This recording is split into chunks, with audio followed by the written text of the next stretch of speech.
Oi, gente, sejam muito bem-vindos a mais um episódio do Vicky Diz Podcast. Esse podcast que foi feito para contar histórias e compartilhar processos.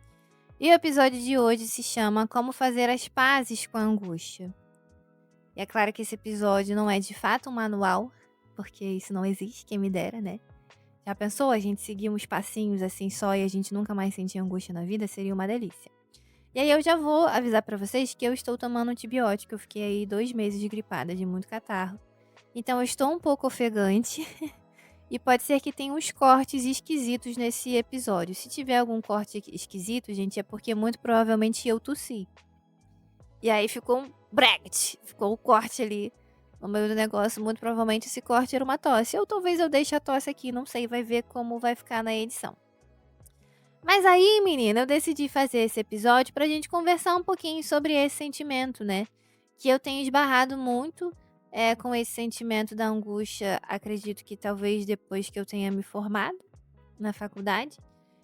Não sei exatamente se por isso, né? Porque é claro, como todo ser humano complexo que somos, eu tenho vários fatores sombreando as minhas angústias, mas eu percebo que eu tenho andado muito preocupada com absolutamente tudo em relação ao meu futuro, que é algo que está em aberto e eu não tenho o menor controle sobre ele. E aí eu fiquei refletindo sobre esse sentimento da angústia, falei muito sobre angústia na terapia. E como psicóloga que sou, né? Se você não sabe também, tenho aí a graduação e pós-graduação na psicologia, no mundinho da psicologia. Eu fui lá falar com os caras lá, né? Fui lá estudar os filósofos, os caras lá que falam sobre isso, pra ver se a gente consegue entender o que tá se passando na nossa cabecinha e a gente conseguir entender melhor o que está se passando na cabecinha dos outros. E a abordagem que eu estudo é uma abordagem um pouco mais existencial, né? É uma abordagem existencial, então ela não foca muito no comportamento, ela foca na existência do ser humano. Então, se ela foca na existência do ser humano, amigo, ela é um pouquinho mais filósofa mesmo. E aí eu trouxe alguns amigos filósofos para ajudar a gente a entender como é que é esse sentimento de angústia. E aí, na filosofia tradicional, eles sempre tentavam resolver uma pergunta. Que pergunta era essa? Era o que é o ser? Como se o ser fosse uma coisa, um objeto. E aí um certo cara, um amigo nosso, que se chama Heidegger, o nome dele, ele achava que fazer essa pergunta, o que é o ser, ele sentia que isso afastava um pouco a filosofia do verdadeiro sentido do ser. Então ele mudou a pergunta, em vez de perguntar o que é o ser, ele começou a perguntar o que significa ser. E assim ele começou a sentir que talvez exista aí uma melhor maneira de ser compreendido. Em vez de perguntar o que é ser, ele começou a passar a questionar o que significa ser. E esse nosso amigo Heidegger, para ele investigar o ser humano, ele não usa exatamente o termo ser humano. Ele usa uma palavra em alemão que significa Dasein, não sei falar, mas é Dasein. Vou deixar aqui na tela para quem estiver me assistindo em vídeo. Que na nossa tradução significa ser aí. É um ser, amigas, que tá aí existindo. E aí ele é o ente que consegue perguntar sobre a sua própria existência no mundo. Então, ele não tá aí apenas existindo, ele tá questionando sobre a existência e sobre tudo o tempo todo. Tá se identificando? Então eu acho que realmente nós somos um ser aí, porque enquanto eu tô existindo, eu tô toda hora fazendo muitas perguntas sobre tudo. Uhum. E aí esse cara, ele faz toda uma investigação sobre como o ser aí existe no mundo, e ele entende que nessa investigação ele não está tentando definir o ser humano como algo fixo, como um animal extremamente racional ou algo parecido, sabe?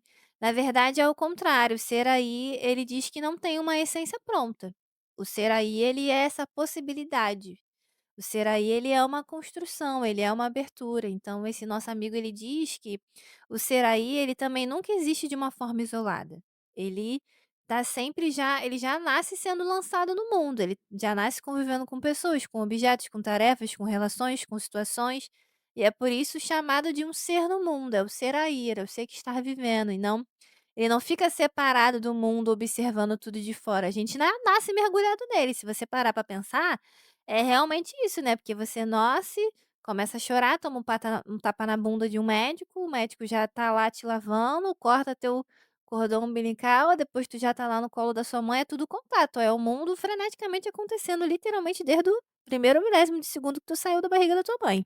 E aí esse cara, ele também diz que na maior parte do tempo a gente vive de maneira automática, cotidiana, o que é uma verdade, né. Ele fala que a gente está muito preso às nossas ocupações do dia a dia, às expectativas sociais, aos papéis que a gente precisa desempenhar, né, nessas condições. Então, os papéis de mãe, os papéis de psicóloga, da amiga, da namorada, da esposa e de piriri-pororó.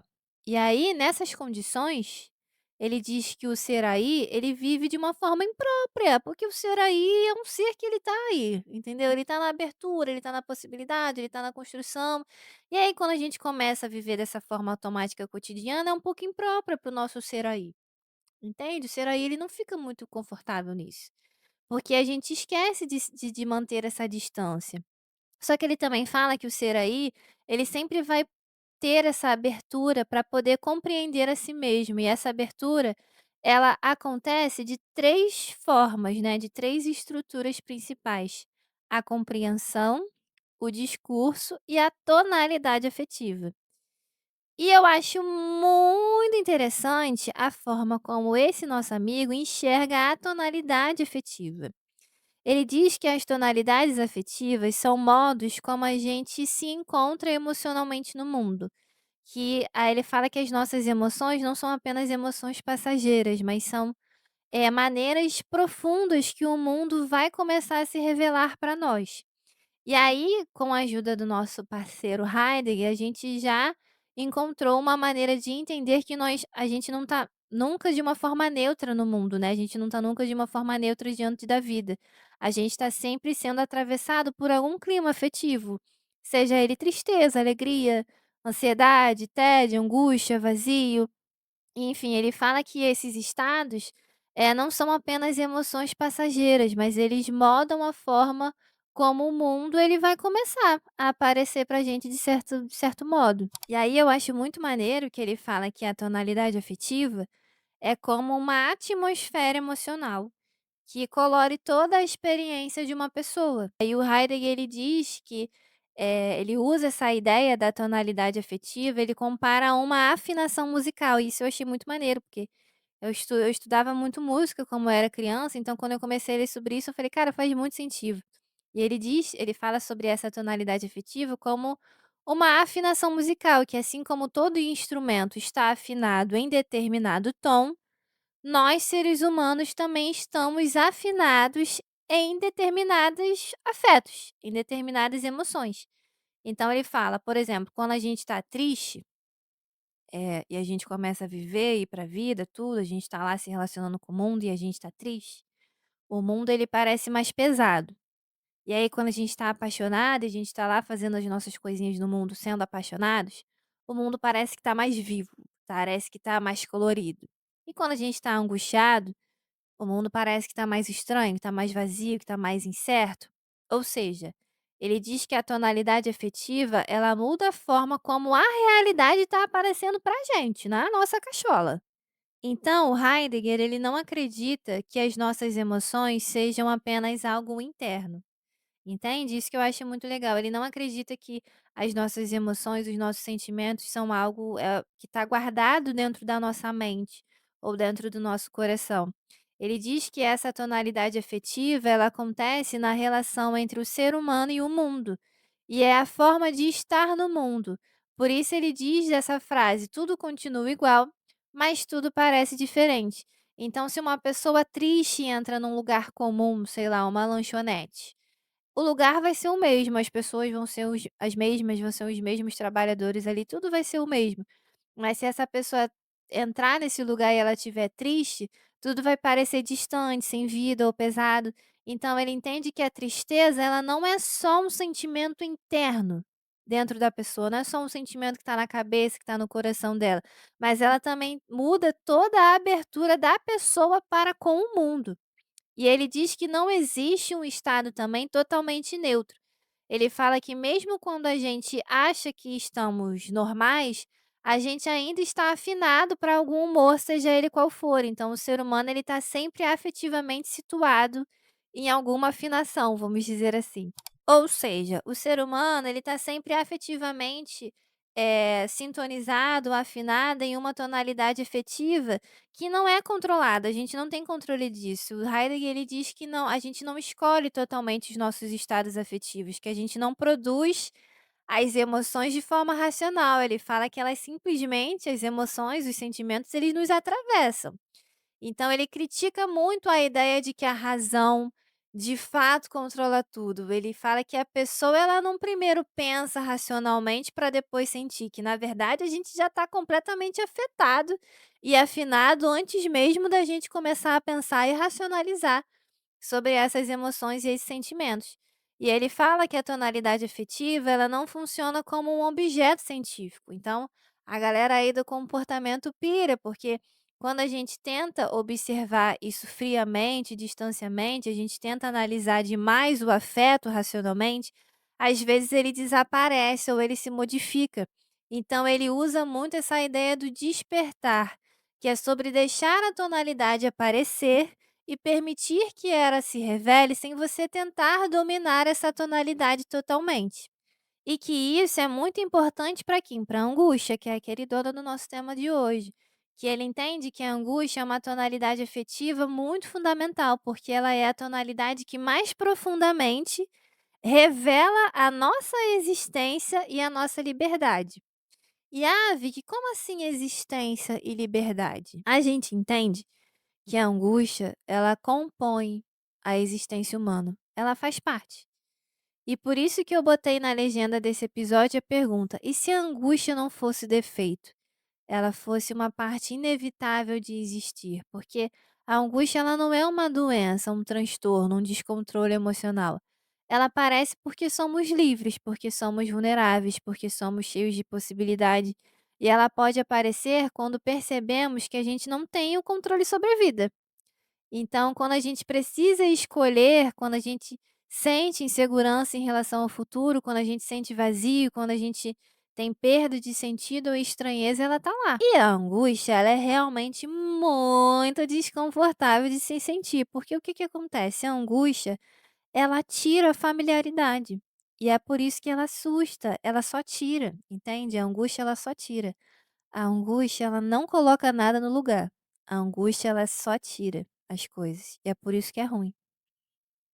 E é por isso que eu tô carinhosamente te falando isso para você não se desesperar. A angústia, ela é ruim porque ela tira toda a familiaridade que você tem e ela não coloca nada do lugar. E é por isso que é horrível estar angustiado, porque significa que algo foi tirado de você, que você tá num lugar aí que você não tem nenhuma familiaridade.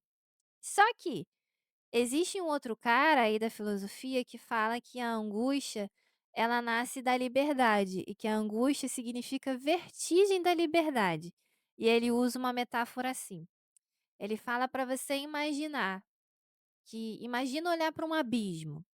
Aí ele fala: a tontura não vem só do abismo, ela vem do fato de que você pode se jogar também. Ou seja, ele diz que a liberdade assusta a gente, que a angústia ela aparece quando a gente percebe que eu posso escolher, a minha vida realmente depende de mim, olha só que loucura, e não existe segurança absoluta. Então o ser humano ele pode escolher e isso é assustador. E escolher também significa que você tem que abrir mão de outras possibilidades. Escolher significa que você vai correr riscos. Escolher significa que você não tem nenhuma garantia. E escolher significa assumir responsabilidade sobre a própria vida. Então, tudo é uma grande aposta que a gente não sabe no que vai dar, e isso é realmente um pouco assustador. Só que lembra que nesse primeiro filósofo, né, o Heidegger, ele fala que a gente vive um pouco no automático, ali seguindo as expectativas, vivendo como todo mundo, repetindo padrões, presos ao impessoal, e xalala, xalala, piriri pororó. E a angústia ela vem para justamente romper isso. Ela tá aí para você revelar a sua autenticidade, porque com certeza a angústia, ela pode fazer você se perguntar: "Quem eu verdadeiramente sou? Será que eu estou vivendo a minha própria vida? O que realmente importa para mim?". Que sentido que isso aqui tem para mim? Que valor que isso aqui tem para mim? Então, a angústia ela paralisa a gente um pouco sim, mas ela aos poucos ela também vai despertando a gente para outras coisas, porque a angústia ela não é algo a ser controlado, a ser detido e a ser resolvido. Ela também ela tá aí para ser caminho de transformação, caminho desse despertar, de uma abertura para a autenticidade, de um encontro consigo mesmo. Ela causa esse sofrimento quando ela aparece, a gente fica: "Meu Deus, o que está acontecendo aqui?". Quando a gente tenta fugir dessa angústia completamente, quando a gente nega a nossa vulnerabilidade, quando a gente busca por esse controle absoluto, quando a gente, recusa a incerteza da vida, ela vai ficando cada vez mais forte, a tal da angústia. No meu caso, né, foram esses 2 últimos, né, porque eu sou meio doidinha, aí eu queria ter controle sobre absolutamente tudo e queria ter muitas certezas sobre a vida, para eu estar sempre preparada e nunca mais sentir nenhum sentimento desconfortável.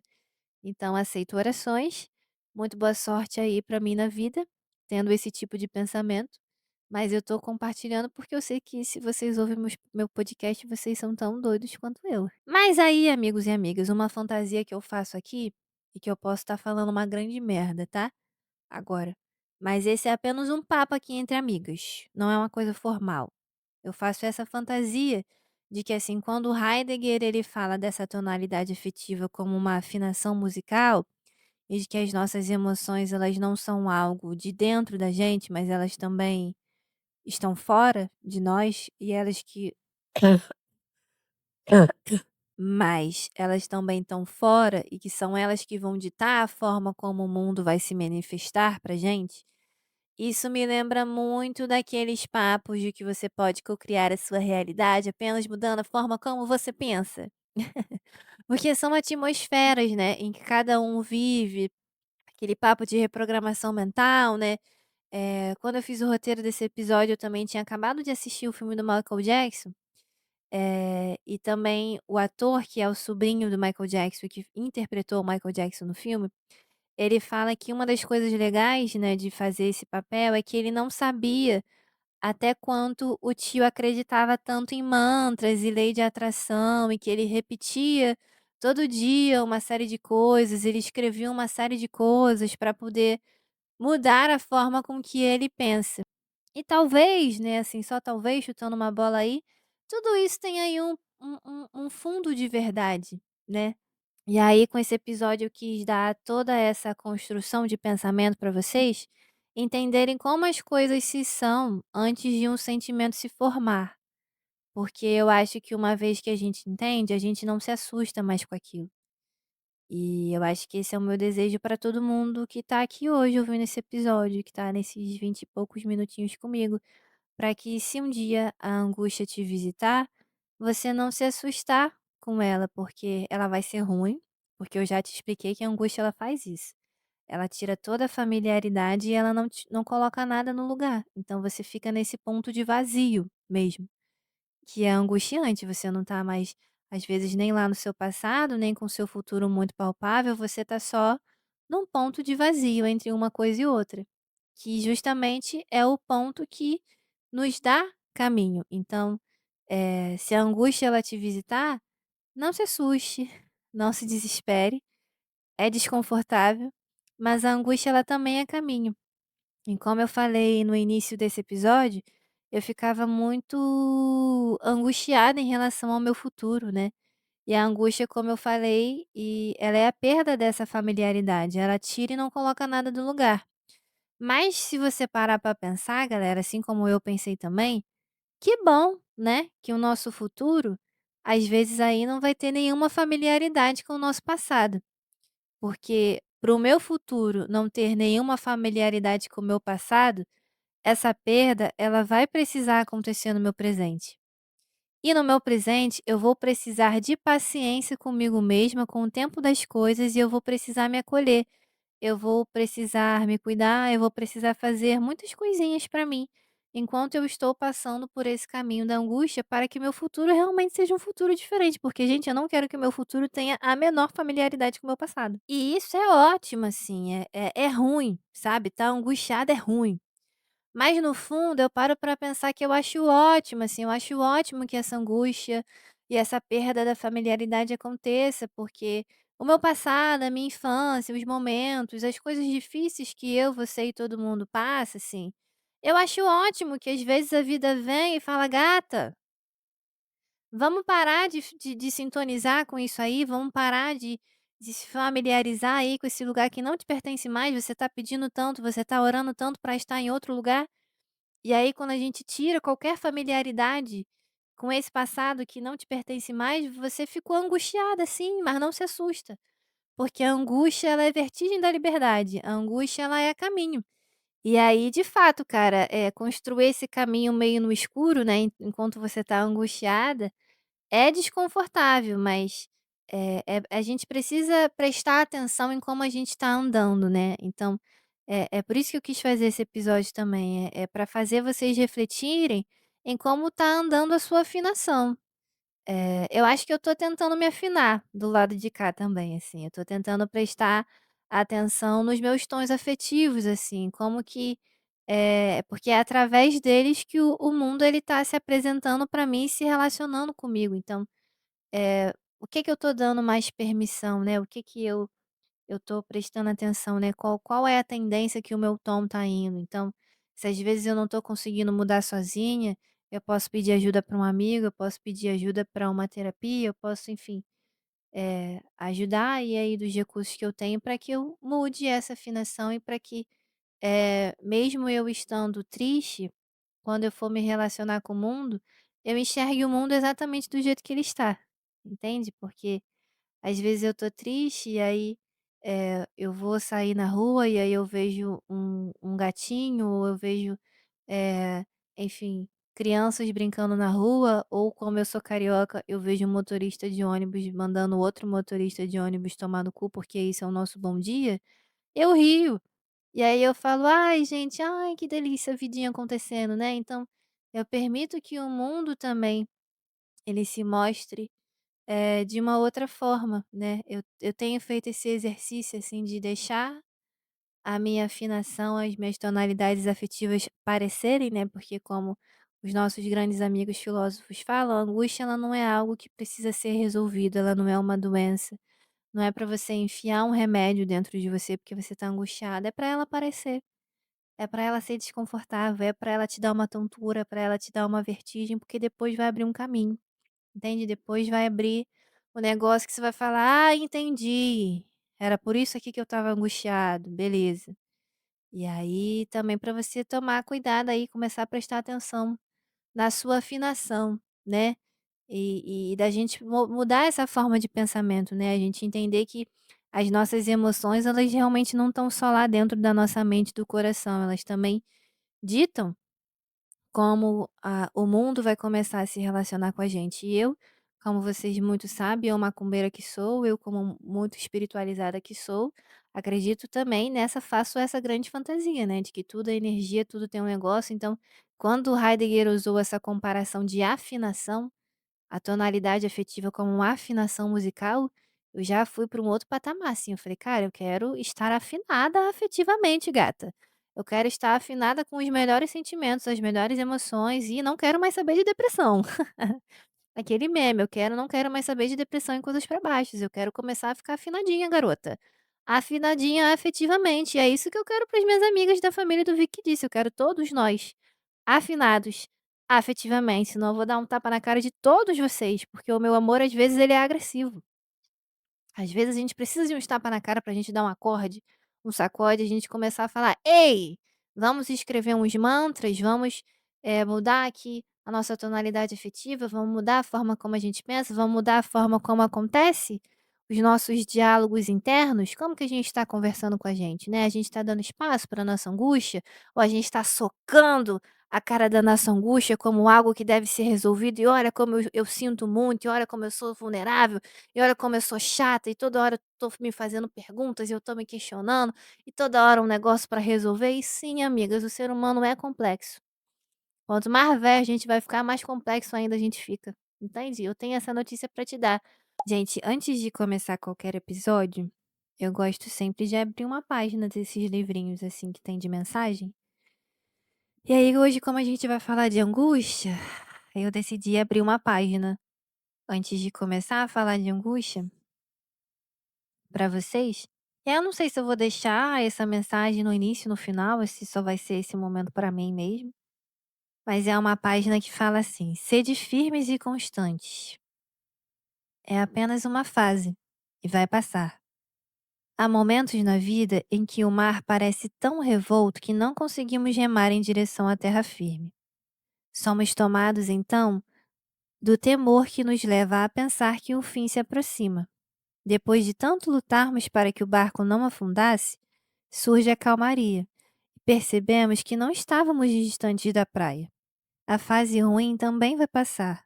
Porém, não deixe de remar, de trabalhar para que o amanhã seja vitorioso. Se desistir de tentar, lutar e acreditar, será vencido pelas circunstâncias. Não deixe o barco virar, mesmo que não veja que está a poucos metros da vitória.